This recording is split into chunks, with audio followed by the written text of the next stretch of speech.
Hi, I'm Jill, and this is the sewing list. I live in Oregon with my family and my pets, and I've been teaching myself to sew for about a year and a half. I did learn to sew as a younger person, but I didn't really take it seriously or have a whole lot of interest in it like I have in the last year and a half. I primarily make bags and quilts. However, I'd like to learn how to do all of these other skills. I'd like to learn how to install a buttonhole. I don't know how to do that. And I'd like to learn how to create the many, many different quilt blocks in the easiest way that I can possibly find. So this is my sewing list, all the things that I want to learn how to do. Today, I'm going to make a quilt block that I haven't made before. It's called the Disappearing 4-Patch. It's a pretty easy, basic beginner quilt block. I've just never made it. I have a charm pack, and that's what I'm going to use to make this project, starting with making the quilt blocks, and then I'll decide what it is that I'm going to make out of those blocks when I'm finished. I'd love if you follow along with me and see what I can learn how to make. This is the charm pack that I'm going to use. It came from the Missouri Star Advent box, and I wasn't sure what I was going to do with it. It's 42 5-inch squares, and they all coordinate. I'll show it better in a few minutes. I may not be able to use all of it, but we're going to try.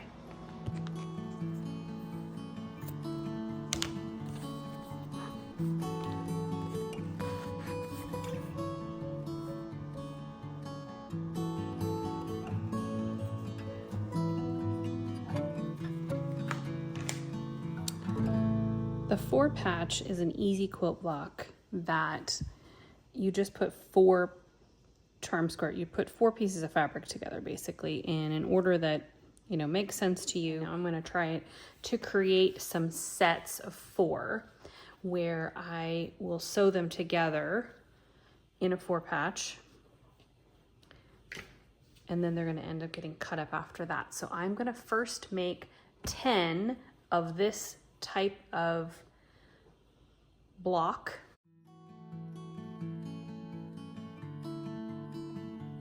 Now I'm going to take all 10 sets to my machine and sew them all together into the first 4-patch, which I will then cut up later.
Okay, we've got 10 4-patches of 5-inch charm pack squares. And the next step is to cut them up into what will become the Disappearing 4-patch. You just need a few supplies. You need a rotary cutter and a straight ruler. This particular block keeps the center square in place, and that becomes the center of the block. And then what you're doing is you're shifting the other pieces that you cut away and repositioning them to make the Disappearing 4-patch. So when you're cutting up blocks to become something else, it's important that you use the lines on your cutting mat and the lines on your ruler to help you. This is me learning as I go, because this is a 9.5-inch straight across. It is 4 3/4, which is really 6/8, 4 6/8 to right here. So half would be 2 3/8, which is kind of a tricky cut, but we're gonna do it so that we get a nice straight cut. I tried it on a different block already, and I'll show you what it looked like when I'm done, because I tried to do 2.5 and then it just isn't symmetrical when you end up putting it back together. So we're gonna go lined up here, lined up here. We're gonna line up our mark on top of it. That's 2 inches, so we're gonna go over to 2 1/4, and 2 3/8 is the next one. 2/8 to 3/8. We're gonna make a very careful cut by making sure that my line is all the way down, lined up. And we're gonna cut. Push that one aside. And spin it. Same thing again, line it up on the line of your board. 2 3/8. Cutting that, putting that one aside, spinning it again. Line up the center on a line, looking up and down, cut, and spin again.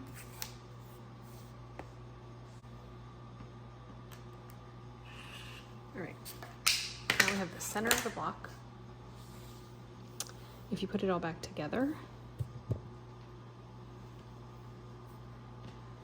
you have your original block.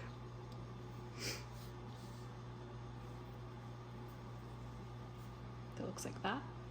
Once your cuts are all finished, you've got these 2 short ones and 2 long ones. Just turn this. You could go that way, you could go the other way, it doesn't matter. And then put it back together to see what your finished block will look like. So it looks framed. Will be the end look with the 4 patch in the middle. That's not the only way to do it though. You could definitely switch some things around. You could do whatever you want. There's so many different ways. This is going to be my end block design though, so I'm going to go ahead and do this with all of the blocks that I cut, minus the one that I messed up on, and I'll show you what I mean by that.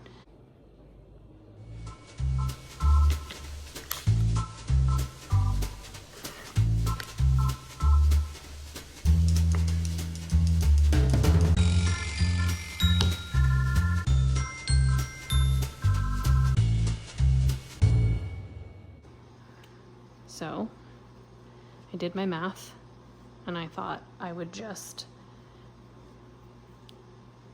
take my final and do it at 2.5. I would take my cuts and make them at 2.5. Well, that left the other side lopsided because math. So now I have this block, which I could make like this, but you'll see what will happen when I do that. All my seams are off by 1/8 of an inch. So this wouldn't line up in the middle right here. And there's a gap right there because this one is to sit up here. It's shorter because the seams are lopsided on one side. All right, I'm going to carry on cutting all of these in the same way that I just cut the first one.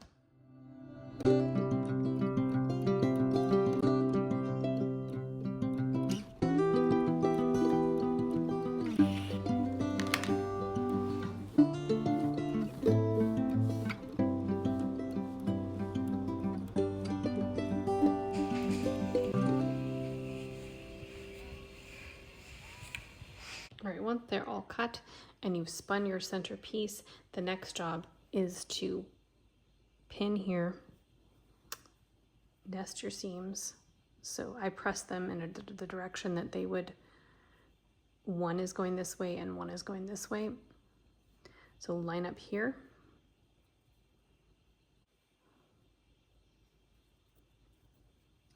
Pin through the seam to keep it from moving when you're sewing. So we're going to run a 1/4 inch down here, and we're going to come back and do the same thing on this side. All right, after those are sewn together, you've got seam here, here, and here. But because this has one less seam, it's going to be shorter. We're going to trim it off when we're done. We're going to go back to the machine. We're going to pin these in place here, nest your seams, do the same with the other side, and then we'll come back and trim it again.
8 of these and have 1, 2, 3, 4, and they're going to turn into a bag.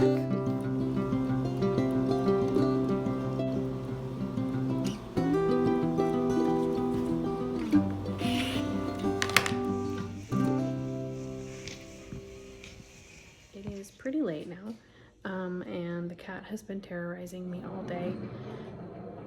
That's her. So we have 8 blocks that I'm gonna sew together in patches of 4 to make the front and the back of a bag.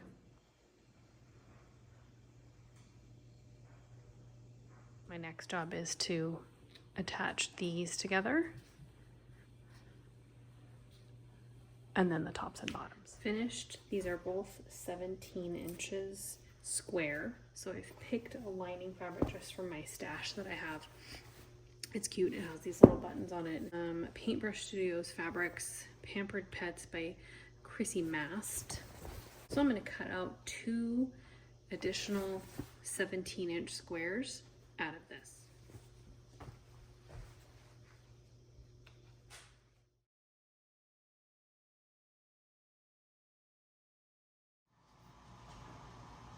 I measured the corners 3 inches in on all pieces, and then I'm going to cut those out, and that will be the boxed corners of the bag.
Once you have your 2 bag pieces together with the lining turned inside out and the right side of the bag on the inside facing the right direction, you sew 1/4 inch around the top, all the way around the top. I usually back stitch across the handles, and I've left my opening here on the side because I think it's less visible when you go to stitch it up later. So now you have the inside of the bag that looks like that, but the lining is going to fill that by pulling this out through that hole.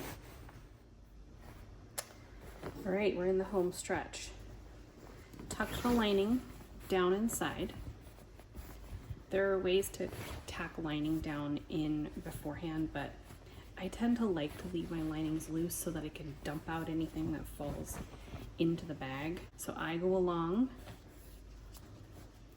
and go all the way around, pinning and holding down that top lining piece.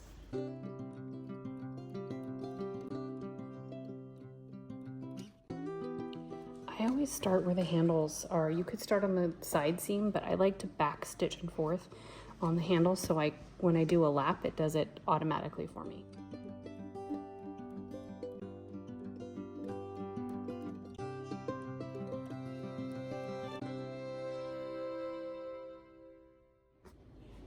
Okay, I'm pretty happy with how it turned out, considering I didn't exactly know what I was gonna start with. It's cute, it's very springy, it will hold quite a bit.